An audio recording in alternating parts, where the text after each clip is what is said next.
मेरे जीवन में कुछ खोखला फंसा था। एक अजीब सा खालीपन था, जिसे आज तक मेरे अलावा किसी ने महसूस नहीं किया था। क्योंकि मैं स्वभाव से बहुत अच्छा था, इस कारण मैं कॉलेज में भी और घर में भी लोगों से हमेशा घिरी रहती थी। इसके बावजूद कि मैं बहुत छोटी थी, मेरे जीवन का एक दूसरा पहलू भी था।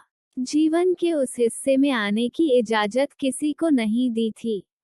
बाहर से खुश दिखाई देने वाली लड़की किसी लोग हर पल हंसते खिलखिलाते देखते थे, उसके बारे में यह अंदाजा तक नहीं लगाया जा सकता था कि बॉर्डर से इतनी अकेले होगी, ढेर सारे तर्क अपने भीतर समेटे हुए होगी, पहले से आसपास एक हीरा सा बना लिया था।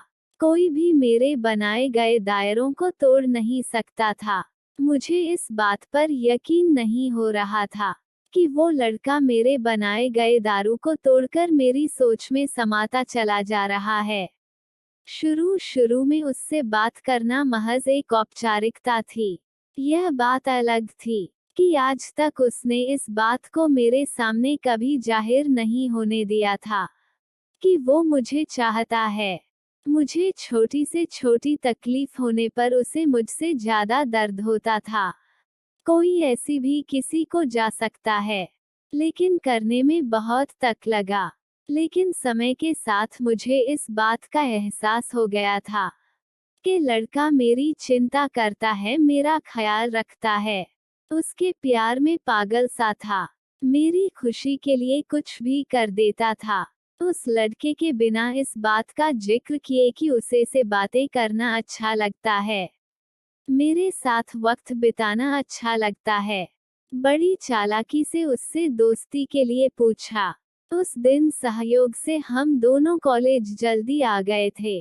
क्लासरूम में कोई नहीं था।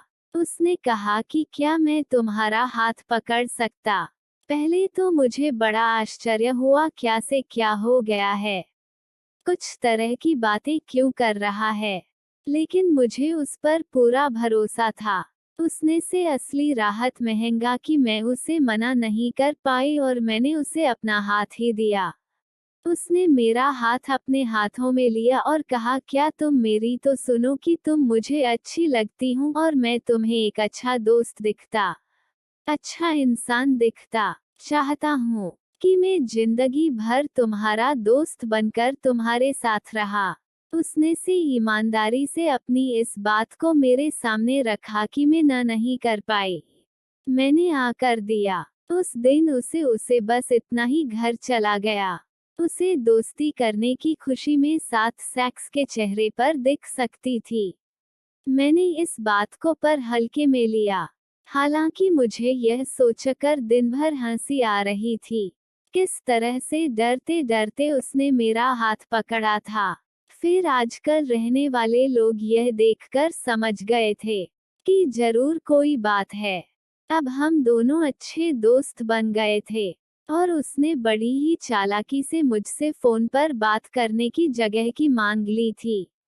अब हम उस रोज फोन पर बातें करने लगा था। अब उसे बातें करना मुझे अच्छा लगने लगा था। मेरे अंदर क्या चल रहा था, मुझे समझ में नहीं आ रहा था। क्यों मैं उसके फोन का इंतजार करने लगी थी। मैं उसकी ओर खींची चली जा रही थी। क्यों? शायद उससे अपनी बातें शेयर करना मुझे अच्छा लगा था। मैं उदास होती, किसी को पता चले न चले उसे पता चल जाता था। मेरी उदासी को दूर करने का हर संभव प्रयास करता था। आखिर एक दिन उसने मुझसे कहा, मुझे वक्त लगा, लेकिन मैंने भी अपने प्यार का इजहार कर दिया। निहाल जन्मदिन पर मुझसे ज्यादा खुश होना मेरे पर हजारों रुपए अदा करने के बावजूद खर्च करते हैं। फुर्ती भरा था मेरा। उसने भी मुझे अपना दीवाना बना लिया था। बाइक पर अक्सर खोजने निकल जाना, कॉलेज बंद करके फिल्म देखने जाना, यह सब हम अच्छा लगने लगा था। उसकी पूरी दुनिया बंधी थी, मैं फिर पूजा करता था। दिन तेजी से बीतने लगे। हम दोनों दुनिया को भूल चुके थे। प्यार के इस दौर में हम दोनों को भीतर से बदल दिया था। हमने प्यार की ढेरों कस्में खाए और ढेरों वादे किए। वक्त ने करवट लिया। मेरे पिताजी ने डीसी के साल की उम्र में मेरी शादी पक्की कर दी। अंदर से मेरा हाल बेहाल था, लेकिन वो मुझसे ज्यादा गया था। वो किसी भी हद तक जाने को तैयार था, मेरे साथ पाने की थी। लेकिन मैं जानती थी कि अगर मैं घर से भाग जाती हूँ, तो फिर से घरवालों का समाज में जीना मुश्किल हो जाएगा। करे मन से मैनेज के साथ जाने से इनकार कर दिया।